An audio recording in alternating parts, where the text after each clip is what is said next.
आता मोठी बातमी, कारण पोलीस भरतीच्या जागांमध्ये वाढ करण्याच्या मागणीला उपमुख्यमंत्री देवेंद्र फडणवीसांनी सकारात्मक प्रतिसाद दिलेला आहे।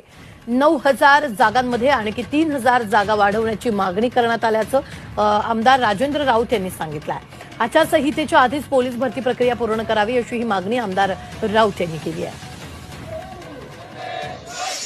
देवेंद्र फडणवीस साहेबांचा त्याला होकारात्मक प्रतिसाद मिळाला आणि विद्यार्थ्यांचं जे 9,000 पोलीस भरती करण्याचा त्यांनी शब्द दिलेला होता, त्यामध्ये आणखीन 3,000 वाढ करावी अशी पोलीस प्रशिक्षणार्थी विद्यार्थी आहेत त्यांची मागणी होती। त्यांना आम्ही सगळ्या विद्यार्थ्यांनी बसून त्यांना एक मेसेज टाकला, त्याच्यावरती त्यांनी ओके म्हणून रिप्लाय दिलेला आहे। त्याचबरोबर गेल्या वेळेस पुन्हा वय मर्यादा वाढवण्याकरता मी प्रयत्न केला होता, त्याला यश आलं होतं आणि रात्रीही तीच मागणी आम्ही मेसेजच्या माध्यमातून केलेली आहे।